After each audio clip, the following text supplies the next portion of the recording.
todos, pero este es uno de los sistemas más entretenidos que hay por la cantidad de funciones que cumple. Entonces vamos, ya estamos grabando. Recording in progress. Vamos a grabar esta clase. Listo, entonces.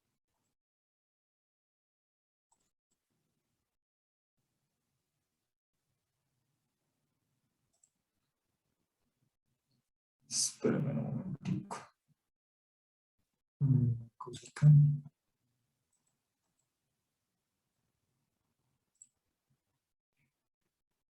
Entonces, ¿están viendo la pantalla ahí? Sí, doctor. Bien.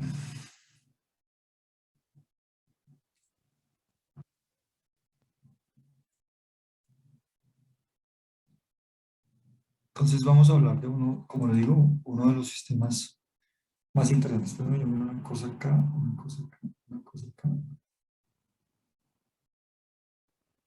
Una cosa, espérame, está claro.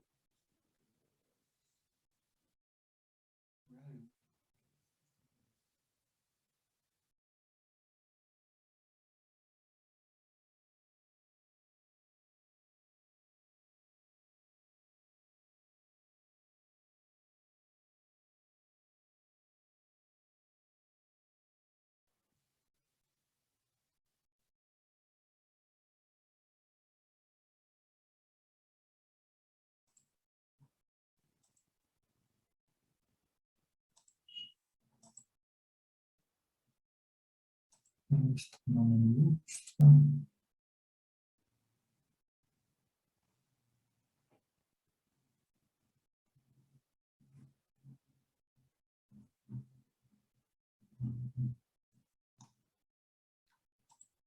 Pues que me gusta más.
¿Están viendo la imagen ahora sí? Bien. Entonces, para hablar del sistema endocrino, lo primero que tenemos que decir es que el sistema endocrino es un sistema integrador, ¿cierto? Y como sistema integrador, ¿qué es? ¿Qué quiere decir eso? Un sistema absolutamente complejo que a diferencia de otros sistemas que cumplen funciones mucho más específicas, como por ejemplo el sistema respiratorio, que vimos que cumplía una función netamente de transportar oxígeno y al mismo tiempo transportar CO2, uno en una vía y el otro en la otra vía, para poder proveerle pues, la suficiente alimento. Entonces, en el caso del sistema endocrino, junto con el sistema nervioso, son sistemas que ayudan a otros sistemas y están metidos en muchos sistemas al mismo tiempo. Y con una particularidad, y es que van enlazados como si fueran una red Entonces, uno lo que ve en la práctica es que, por ejemplo, cuando una paciente tiene un problema de tiroides, para poner un ejemplo, un hipotiroidismo, entonces le afecta la piel, pero le afecta el sistema nervioso, pero le afecta al sistema reproductivo, ¿cierto? Porque las hormonas por lo regular van interlazadas unas con otras. Además, con otros sistemas, vuelvo a insistir. Por eso entonces se le conoce como un sistema integrador, mucho más amplio que los demás. Bien, pero para hablar de ellas, entonces, a lo primero que tenemos que referirnos es a dos órganos que están muy relacionados con todo el sistema endocrino, aunque no son lo único que hay en el sistema endocrino, que son el hipotálamo y la hipófisis. Entonces recordemos que el hipotálamo pertenece al diencéfalo y el diencéfalo pertenece al cerebro anterior, embriológicamente hablando. Entonces repasen eso, embriología. Recuerden que el hipotálamo, como su nombre indica, está por debajo del tálamo y sus paredes forman el tercer ventrículo. Ojo con anatomía, estudien anatomía, ahí se la voy describiendo, pero estudien los tres por su lado. Además, ¿qué más podemos decir del hipotálamo? Que es una zona pequeña y que no solamente cumple funciones de tipo endocrino, sino que cumple funciones de tipo neurológico. Es un órgano muy chiquito que está localizado en esta zona que estoy señalando acá, pero que tiene una gran cantidad de funciones. Es más, se considera que es incompatible con la vida en la medida en que el hipotálamo resulte dañado de manera irreversible. Entonces, él está conectado, si hablamos desde el punto de vista ahora sí solamente endocrinológico, con una glándula que es muy importante que se llama la hipófisis, ¿cierto? La hipófisis es una sola, pero fisiológicamente, histológicamente y embriológicamente son dos en realidad. Y cuando digo que histológico, embriológico y fisiológico son dos, es porque tiene dos lóbulos, uno que se llama el lóbulo anterior y otro que se llama el lóbulo posterior. El lóbulo anterior tiene gran celularidad si hablamos desde el punto de vista histológico y su origen embriológico parte de la bolsa de Rathke, del estomodeo de la boca primitiva, mientras que la parte de la neurohipófisis son células netamente nerviosas, ¿cierto? Que vienen desde el hipotálamo y que tienen su origen a nivel de las células de la cresta neural y que descienden.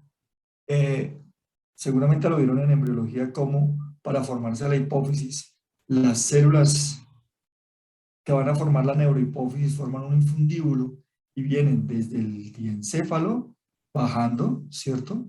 Mientras que las células de la adenohipófisis vienen subiendo desde la bolsa de Rathke, de la boca primitiva, y se encuentran en la mitad y forman un solo órgano. Anatómicamente uno, pero como le digo, fisiológico, histológico y embriológicamente dos. Entonces, ¿qué conexión existe entre este señor que se llama hipotálamo y esta señora que se llama hipófisis? Pues al haber dos tipos de hipófisis, la adenohipófisis y la neurohipófisis, sus conexiones también son distintas. Las conexiones entre el hipotálamo y la neurohipófisis son de tipo nerviosas, como nos dice acá. Y dice que viajan desde los núcleos. Y entonces, ¿qué son los núcleos? Resulta que este hipotálamo no es no cumple una sola función, sino varias, como ya le dije. Entonces divide sus células en grupos que se llaman núcleos, núcleos hipotalámicos.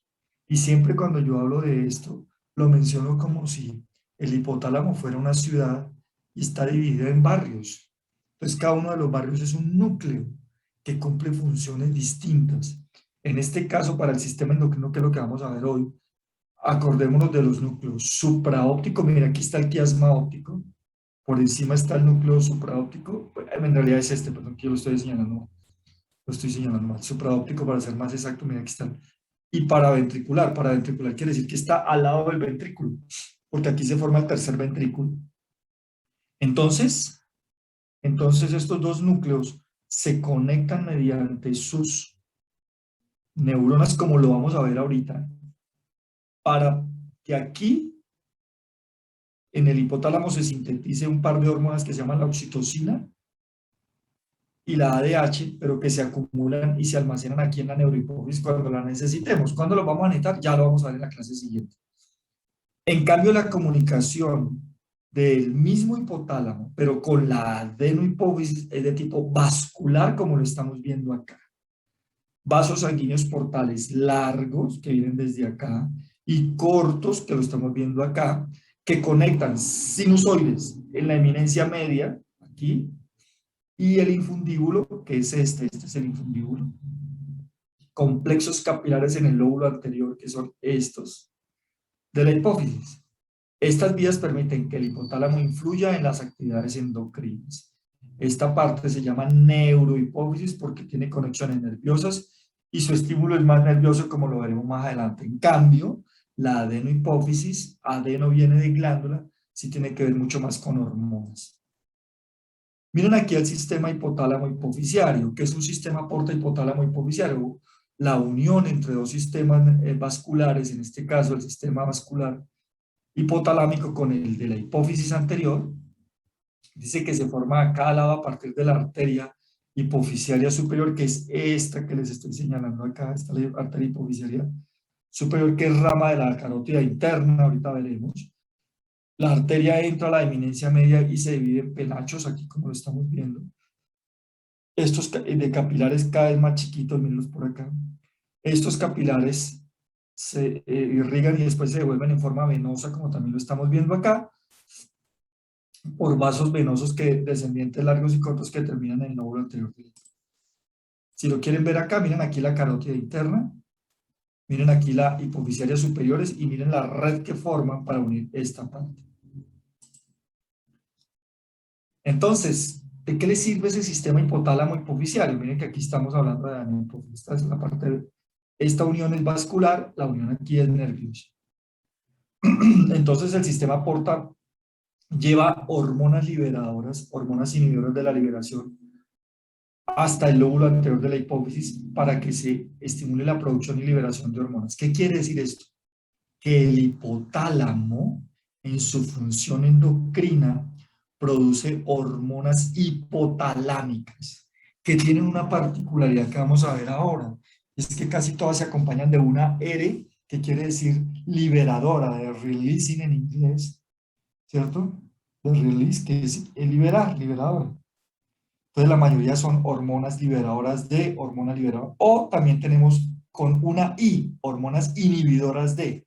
Entonces el hipotálamo libera hormonas que por vía sanguínea van y buscan a la adenohipófisis, especialmente las células de la adenohipófisis, tres tipos de células.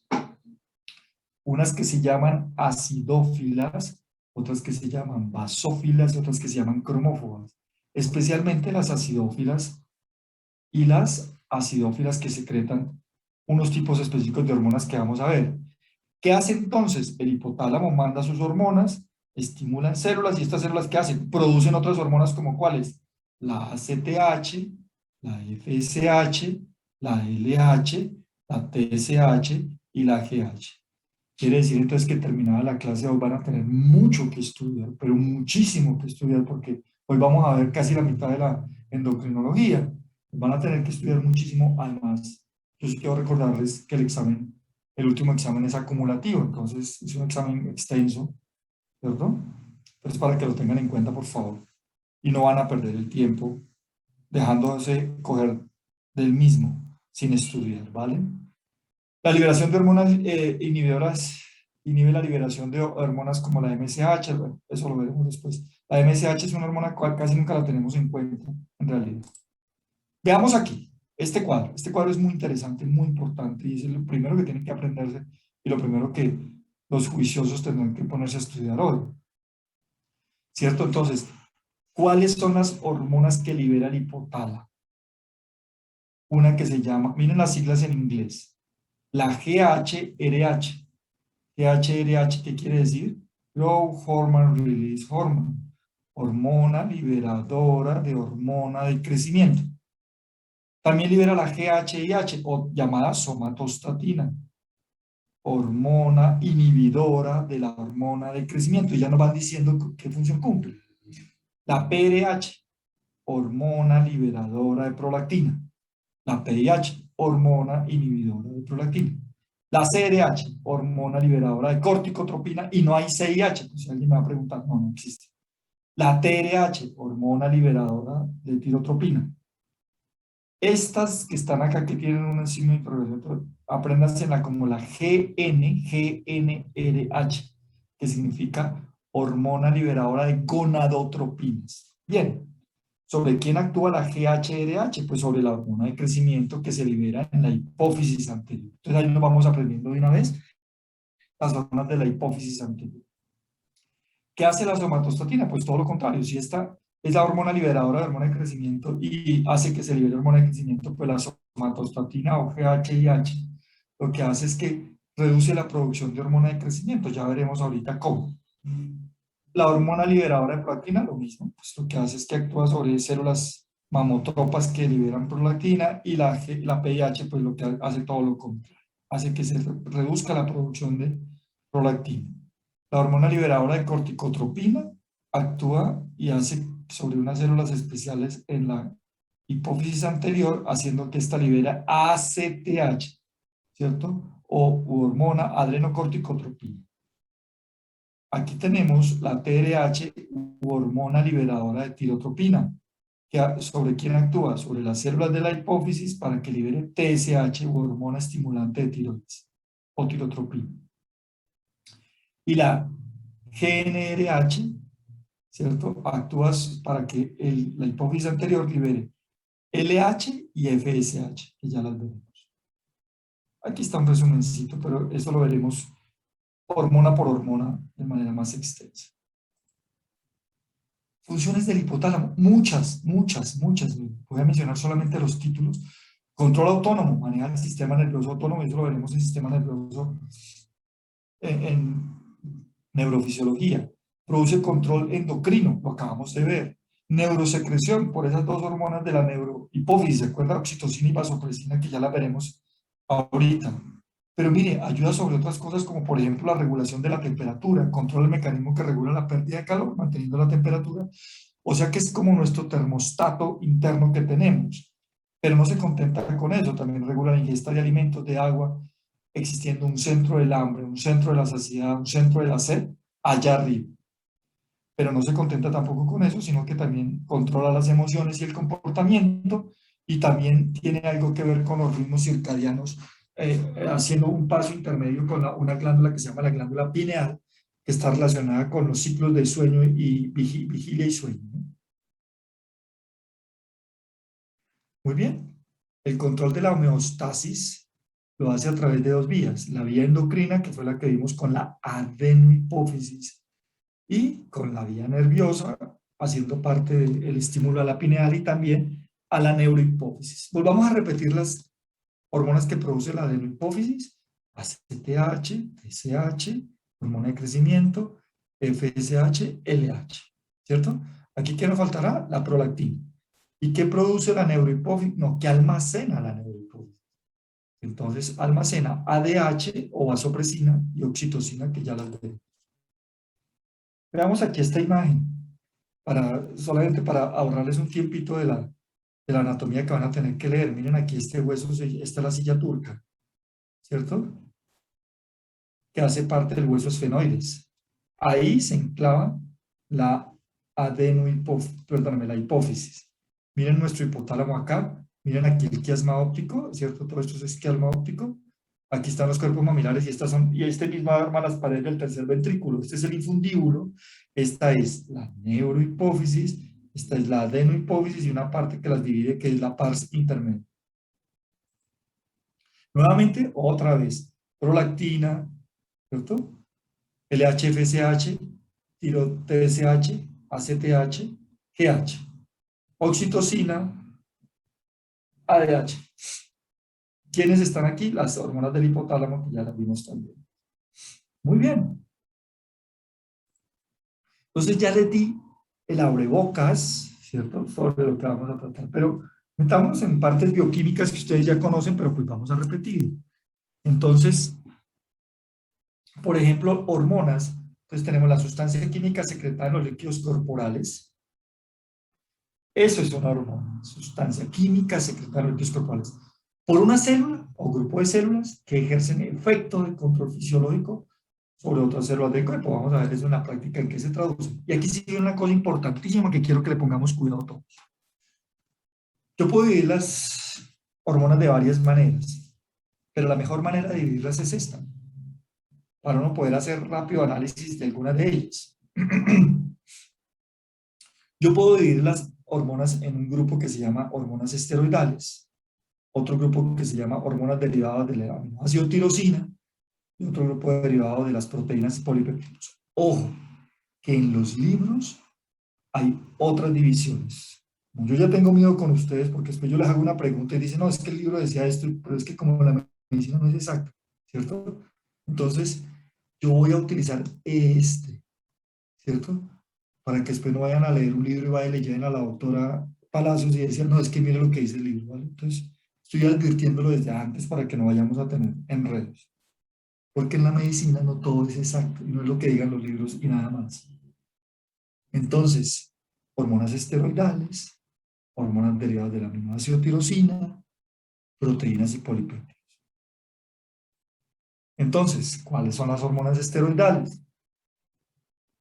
Son un grupo de hormonas que se sintetizan y que tienen un precursor común que se llama el colesterol. Todas las hormonas esteroidales que ustedes conozcan parten de una sustancia base que se llama el colesterol.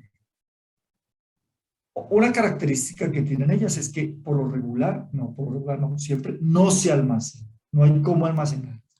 ¿Qué quiere decir eso que no se almacenan? Quiere decir que nosotros en la medida en que vamos necesitando las hormonas, las vamos produciendo y se van secretando en el cuerpo y se van utilizando. Entonces, ¿quién secreta hormonas esteroidales? De manera general. Cada día se encuentran otras, por ejemplo, ahí no tengo yo la vitamina D, que también es una hormona esteroidal, pero voy a hablar de las que por lo regular se mencionan en los textos. Vuelvo a insistir, para no tener líos y después le dan el lío, es que el libro dijo, y es que esto dice, y entonces que a mí me vale la pregunta, ¿listo? Para que quede clarito. Entonces, secretados por corteza suprarrenal. ¿Y qué secreta la corteza suprarrenal? Como lo vamos a ver aquí, cortisol y aldosterona. Lo vamos a ver poquito a poco en una clase que no va a ser hoy. Los ovarios que secretan, estrógenos y progesterona. Los testículos que secretan, testosterona. La placenta, por ejemplo, secreta estrógenos y progesterona también. Tiene una particularidad bioquímica que es muy importante tener en cuenta, pero muy, muy importante tener en cuenta. Y es que al tener un patrón de iniciación como es el colesterol, son hormonas lipofílicas, como dice acá, porque parten de un lípido, ¿verdad? Y ustedes recordarán que las membranas celulares, como esta que les estoy señalando acá, son selectivas y les fascinan las sustancias lipofílicas. Entonces, si esta es la hormona, como está señalando acá, y es lipofílica, ella fácilmente puede entrar, por eso aquí dice difusión, pasa tranquilamente la membrana de cualquier célula. Eso, ¿y qué importancia tiene eso? Pues bien, porque resulta que las hormonas, como veremos ahorita en otras diapositivas, también se conocen como primeros mensajeros. A quienes también se conocen como primeros mensajeros, a los neurotransmisores. ¿Y qué quiere decir que son primeros mensajeros? Que ellas llevan una información a la célula, pero ellas no la ejecutan. Le dan órdenes a la célula y la célula ejecuta esas órdenes. Pero ellas no son las que hacen las cosas dentro de la célula. En ese orden de ideas, entonces, si yo tengo una hormona lipofílica y ella no es la que hace, sino que da la orden, a alguien tiene que mandarle la información y ese alguien siempre es un receptor. Quiere decir entonces que las hormonas requieren necesariamente receptores, receptores específicos, receptores hormonales.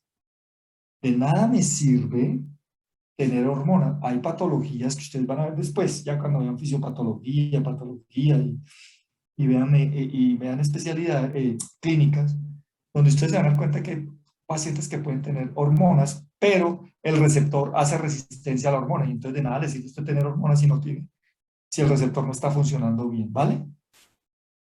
Pero ¿a qué viene esto?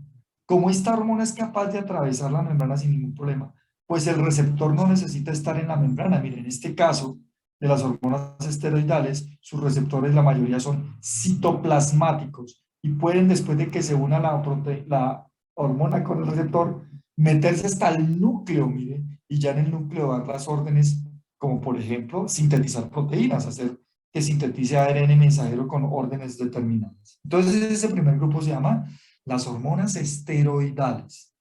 Hormonas esteroidales, entonces la progesterona, los estrógenos, la testosterona, la aldosterona, el cortisol, todos hacen parte del mismo grupo que se llaman hormonas esteroidales.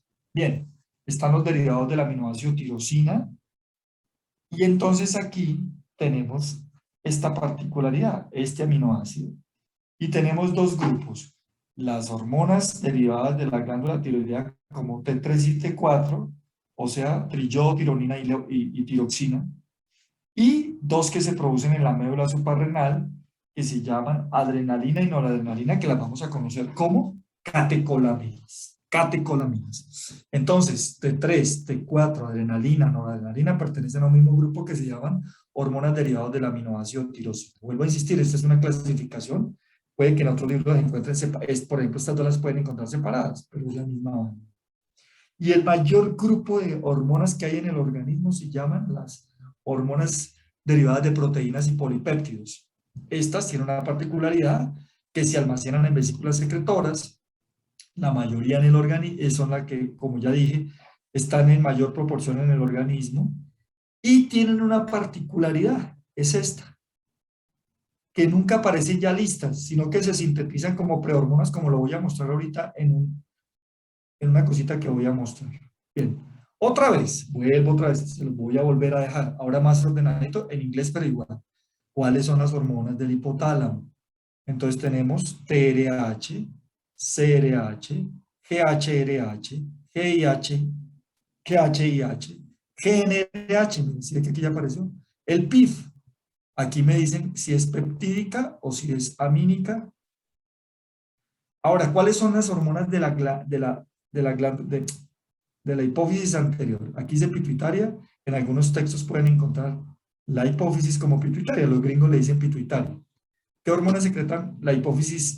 La adenohipófisis, hormona de crecimiento, TSH, ACTH, prolactina, FSH y LH. Miren que todas son peptídicas. Aquí está un resumencito chiquito de qué produce. Pero bien, ¿qué hormonas almacenan? Recuerden que ya no se producen ahí. Almacenan la neurohipófisis, antidiurética o ADH o vasopresina, que es lo mismo. Los tres nombres de la misma vaina. Y oxitocina, son peptídicas. ¿Qué produce la tiroides? T3 y T4, tiroxina y triyodotironina. ¿Qué otra cosa produce la tiroides? Vamos a ver una hormona que no tiene nada que ver con esto y por eso está separada, que se llama la calcitonina. Esta tiene que ver con el metabolismo del calcio y la veremos por aparte. La corteza adrenal, cortisol y aldosterona. Y miren que aquí ya cambia, esteroidales. Aquí está amínica, estas son peptídicas. El páncreas, insulina por sus células beta, glucagón por sus células alfa, son peptídicas. La paratiroides, la PTH, los testículos, la testosterona, esteroidal. Los ovarios, estrógenos y progesterona, esteroidales. La placenta, la GCH, la HCG, pues mejor, que es la gonadotropina crónica humana, la que se mide cuando están embarazadas. La somatomamotropina, estrógenos y progesterona, miren que estas son esteroidales, estas son peptídicas. El riñón, mire el riñón, renina. También produce la 1,25 de hidroxicolecalciferol o vitamina D, que es esteroidal. Mira acá que por ejemplo le dije que la saqué de ahí.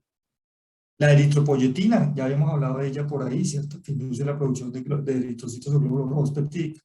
En el corazón, el péptido natriurético arterial, ya lo habíamos visto. El estómago, gastrina. El intestino delgado, secretina y colecistocinina. Los adipocitos, la leptina. Entonces, ahí tienen para que se diviertan, ¿verdad? Ahí tienen para que se diviertan. Muy bien, pero yo les había dicho ahorita que las hormonas que más se producen en el cuerpo son las hormonas proteicas y polipeptídicas, ¿verdad? Y les había dicho que tiene una particularidad y es que se crean como prehormonas. ¿Y cómo es la vaina? Veamos esta imagen. Esta imagen la voy a cambiar, que ya me llegó un nuevo libro de fisiología. Lo estaba, no, ese libro me llegó hace como unos 8 meses. En realidad yo no lo he ojeado, ayer lo estaba viendo, voy a cambiar estas gráficas ya viejitas, muy bonitas, entre otras cosas, esas nuevas gráficas que me llegaron de ese libro. Entonces, ¿qué tenemos acá? Las hormonas proteicas son la mayoría.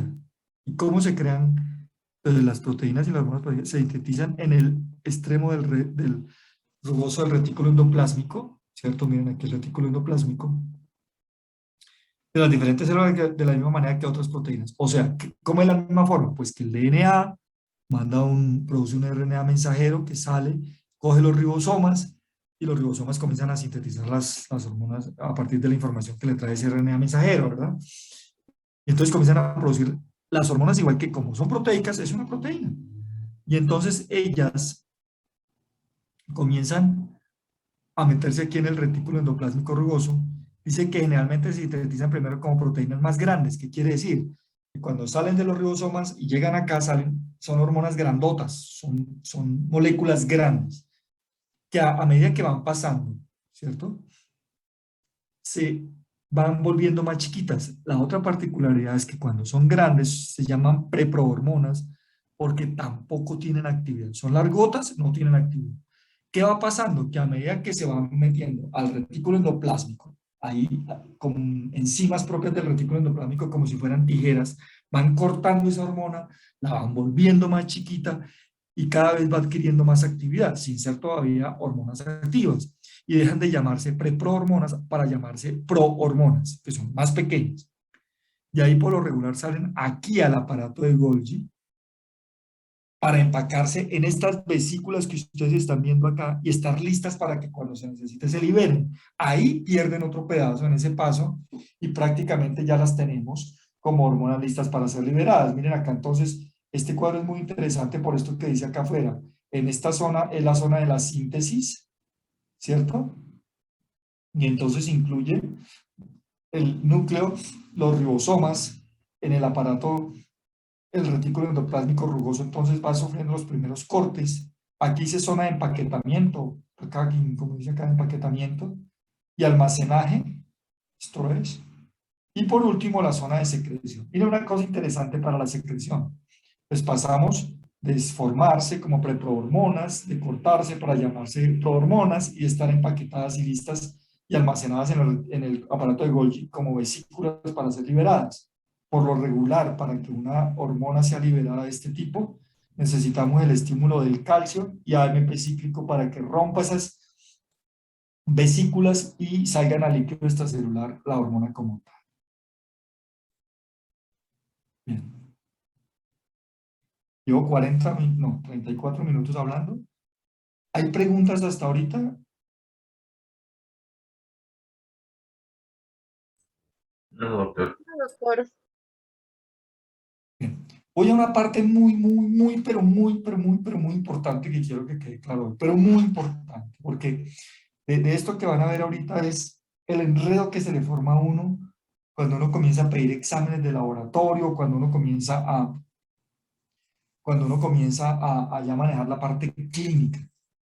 Y es que esto que les acabo de mostrar, como ustedes se dieron cuenta en el cuadro de resumen donde están todas las hormonas. Fíjate que yo estoy hablando hay algunas que se rigen por el eje hipotálamo, hipófisis y glándulas periféricas. Pero hay otras que no tienen nada que ver, por ejemplo, cuando mostré el riñón, ¿sí vieron? O el páncreas con la insulina no tiene nada que ver con hipotálamo hipófisis. La renina no tiene nada que ver con hipotálamo hipófisis. El péptido natriurético auricular no tiene nada que ver con, pero las otras sí, son muchas, ¿verdad? Entonces forman esto que se llama un eje hipotálamo, hipófisis, glándula periférica, con una particularidad, y es que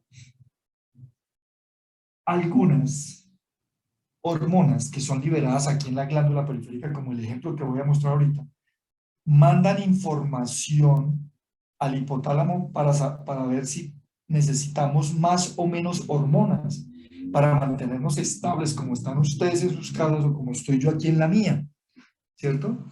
A eso se le llama un eje hipotálamo, hipófisis, glándula periférica. Y ustedes van a encontrar eso en los libros como feedback o retroalimentación. ¿Qué quiere decir entonces? Que a medida que las glándulas periféricas vayan produciendo hormonas, ellas le mandan información allá arriba para que produzcan más o menos dependiendo de las necesidades que tengamos. Entonces tenemos dos tipos de feedback. Un feedback que se llama feedback positivo y un feedback que se llama negativo. El que predomina en la naturaleza humana es el feedback negativo. ¿Qué quiere decir? Vamos a hacerlo con este ejemplo acá todos, ¿vale? Para que me entiendan mejor. Entonces, resulta que yo tengo factores que me estimulan al hipotálamo para que secrete hormonas o no las secrete. Les voy a poner un ejemplo clásico.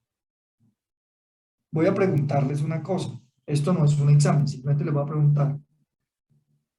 Cuando hace más frío, ¿ustedes sienten más hambre o menos hambre? Díganme la experiencia personal. Más hambre. Más hambre. Pues yo sí, yo también. Yo sí experimento más hambre. Es que alguna vez le pregunté eso a un grupo y un chino me dijo que tenía menos hambre. Pues sí, y el chino tenía toda la razón. Pues si él le da menos hambre, pues le da. Pero rarito sí era, ¿sí o no? Porque a la mayoría de los seres humanos nos da más hambre. Yo tiene una explicación fisiológica. Y entonces, vamos a explicar por qué. ¿Por qué nos da más hambre cuando hay más frío? Imagínense entonces esto. Resulta y pasa que cuando hablemos de tiroides, lo voy a volver a repetir, me voy a tirar el cuento cuando ya hable de tiroides, ya se lo van a saber, pero bueno, las hormonas tiroideas producen un efecto calorigénico. ¿Para qué están hechas las hormonas tiroideas? Para aumentar el metabolismo de las células, todas las células, por lo menos la mayoría. O sea, las ponen a trabajar más. Entonces yo les pregunto, si una célula trabaja más, pues acuérdense que el trabajo se manifiesta en gasto de energía, y el gasto de energía se manifiesta pues en un trabajo hecho más producción de calor, ¿sí o no? Pues eso es lo que sabemos.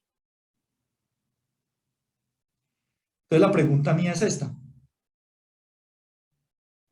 Resulta y pasa que cuando hace frío, las células tienden lógicamente a experimentar ese frío, entonces necesitan experimentar, subir la temperatura, subir el calor para poder trabajar mejor y estar a temperatura. Entonces inmediatamente la temperatura dice, se pone a pensar el cuerpo, bueno, quién me ayuda a levantar la temperatura? Y entonces inmediatamente pensamos las glándulas tiroides con sus hormonas tiroideas. Quiere decir entonces que la temperatura estimula a nivel hipotalámico y suprahipotalámico para que este hipotálamo libere TRH. Yo sé que ustedes todavía no se la han aprendido, por eso hoy yo lo voy a hacer, TRH, ¿se acuerdan que TRH significa hormona liberadora de tirotropina? Esa TRH por vía sanguínea, ¿se acuerdan del sistema hipotálamo hipoficiario? Va a la adenohipófisis, busca unas células que se llaman células basófilas que producen TSH. Estas liberan TSH y buscan a la glándula vía sanguínea, a la tiroides de nosotros que está en el cuello, ¿cierto? Por delante de la tráquea. Y hace que las células de allá de la tiroides produzcan T3 y T4. ¿Y T3 y T4 qué hará que produzcan? Más calor, más gasto de energía, por lo tanto las células van a trabajar más rápido. Y si uno gasta energía, ¿cómo la tiene que reponer? Pues con combustible. ¿El combustible de los seres humanos cuál es? Pues comida. Entonces, ¿qué nos manifiesta inmediatamente? ¿Qué nos produce inmediatamente? Hambre. Entonces el frío, por eso es que el frío nos tiende a producir hambre. Es por eso. Esa es la explicación fisiológica. Pero miren una cosa interesante. Miren una cosa interesante.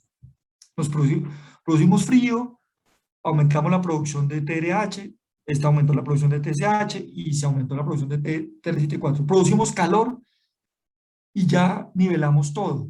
Inmediatamente, cuando ya no requerimos más de esta hormona, la glándula le manda una información por la cantidad de hormona que tenemos a las áreas suprahipotalámicas y hipotalámicas diciéndole, gracias señor hipotálamo, ya no necesito más TRH, ni TSH, ni T3, T4 porque ya regulé mi temperatura. ¿Sí ven? Y muchas veces le mandan información al hipotálamo y también, mire por este lado, a la hipófisis, mírelo por acá por este lado, diciéndole, gracias, ya no necesito más. A eso es lo que se llama un feedback negativo. Y si se subiera mucho más información le mandaría para que lo bajaran. Pero si es al contrario, si tenemos frío de la glándula y necesito subir las glándulas, pues le manda información, le dice, mire, tengo poquita hormona, ahora produzca más. Cuando hablamos de feedback negativo, estamos hablando de que si la hormona está bajita y necesitamos más, mandan información allá arriba, a la glándula periférica manda información al hipotálamo y a la adenohipófisis para que aumente la producción, o al contrario, si hay mucha, para que baje la producción. Entonces, siempre al contrario, por eso se llama feedback negativo. Feedback negativo. ¿Qué es un feedback positivo entonces? Lo vamos a ver ahorita mismo, cuando empecemos la otra clase, que es hablar de oxitocina y de ADH. Cuando hablamos de oxitocina, lo vamos a ver en el trabajo de parto. Necesitamos que los dolores cada vez sean más fuertes. Entonces, en ese caso, lo vamos a ver ahorita. En la oxitocina manda información la glándula periférica es para que produzca más. Se produce más acá y manda información para que se produzca más. Se produce más acá y para que se produzca más. No, si hay mucho acá, no menos acá. Ya lo vamos a entender mejor. Muy bien, había hablado de una cosa interesante y es de los receptores, ¿cierto? Una particularidad que tienen entonces las hormonas de tipo proteico es que al ser proteicas, entonces ya no tienen mucha empatía con esto, que es la membrana que es de tipo lipídica. Por lo tanto, entonces ya no puede darse el lujo de la hormona de seguir derecho como lo vimos con las esteroidales. Entonces, ¿cómo hace para solucionar el problema? Pues pone su receptor o su receptor se crea en la membrana y son receptores membranales de las hormonas proteicas, mientras que los receptores de las esteroidales son receptores citoplasmáticos. Los de la tirosina por lo regular también son aquí en la membrana. Por eso dice aquí que muchas hormonas activan los receptores que regulan indirectamente la actividad de las proteínas diana, por ejemplo, enzimas o canales iónicos que están aquí, mire por la proteína P, ¿cierto? La proteína G, mediante acoplamiento con grupos de proteínas de membranas celulares llamadas proteínas de unión o GTP heteroméricas o proteína G, que es esta que está acá. De la hormona manda la información acá, baja por acá por el receptor y activa lo que tenga que activar aquí para que mande la información dentro de la célula. Hablemos de las células, ¿se acuerdan de las células? Entonces en la adenohipófisis podemos encontrar células acidófilas o células basófilas. Las células acidófilas, por lo regular, secretan dos tipos, se conocen como dos tipos de células acidófilas, las mamotropas y las somatotropas. O sea, somato viene de cuerpo, o sea, de crecimiento. Somatotropas quiere decir que producen hormona de crecimiento. Y mamotropas que producen prolactina. Las otras, las basófilas, producen el resto de hormonas, las corticotropas, las tirotropas y las LH y FSH, ¿cierto? O gonadotropas. Así teniendo las hormonas que producen. Entonces, las células somatotropas pues, producen hormona de crecimiento, las corticotropas, ACTH, las tirotropas, CTH. Las gonadotropas, FSH, LH y las lactotropas y mamotropas, la prolactina. Aquí nuevamente, miren otra vez, TRH, GNRH, CRH, se las dejo varias veces para que las tengan listas. Bien, este es simplemente para mostrarles la cantidad de hormonas que producimos. Muy bien. Entonces, hemos hecho el primer acercamiento sobre hormonas, sobre hipotálamo, sobre hipófisis, ¿cierto? Y entonces a partir de ahorita ya me toca comenzar a hablar específicamente de cada una de las hormonas y hoy tenemos que hablar de vasopresina, oxitocina y hormona de crecimiento. ¿Pregunta hasta acá?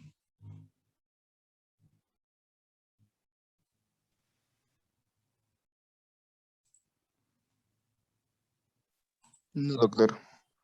Listo, voy a cambiar entonces.